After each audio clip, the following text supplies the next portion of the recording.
Cock মুরগি রান্না করব। এটা লবণ দিয়ে মেখে নিয়েছি, এখন একটু তেলে ভেজে নেব।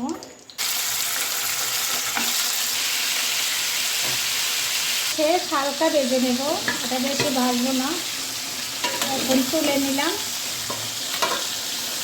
বাকিটা দিয়ে দেবো। এখন এগুলোও ওইটার মতো সব ভেজে নেব।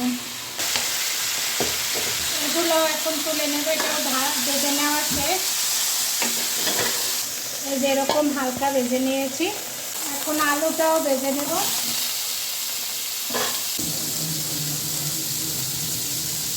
দিয়ে দিলাম সয়াবিন তেল, তেজপাতা, দারচিনি, এলাচ, এগুলো দিয়ে দেবো। পেঁয়াজ পেস্ট দিলাম, আদা দিয়ে দিলাম, রসুন।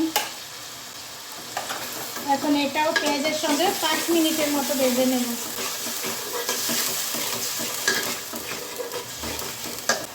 5 মিনিট ভেজে নেওয়া শেষ। এখন দিয়ে দেবো ধনিয়ার গুঁড়া, জিরার গুঁড়া, হলুদের গুঁড়া, মরিচের গুঁড়া। এখন সব ভালো করে একসঙ্গে মশলাগুলো কষিয়ে নেব, কাঁচা গন্ধ যাওয়া পর্যন্ত ভালো করে কষিয়ে নেব। পরিমাণ মতো লবণ, পানি দিয়ে একটু কষিয়ে নেব মশলাটা।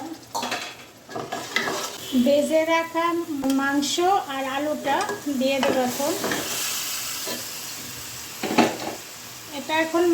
এটা এখন মশলার সাথে ভালো করে কষিয়ে নেব।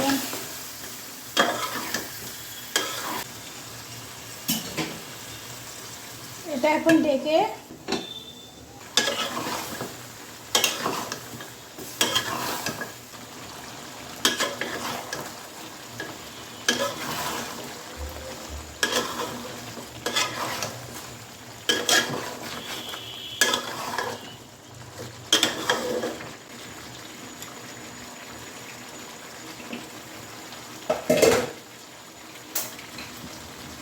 মাংসটা কষিয়ে নেওয়া শেষ। এখন আমি গরম পানি দিয়ে দেব ঝোলের জন্য।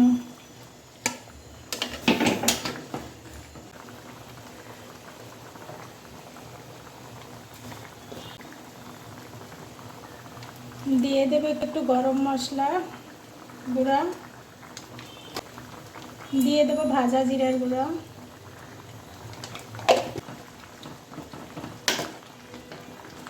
আমার এই মুরগির মাংস রান্নার রেসিপিটা কেমন হয়েছে কমেন্ট করে সবাই জানাবেন।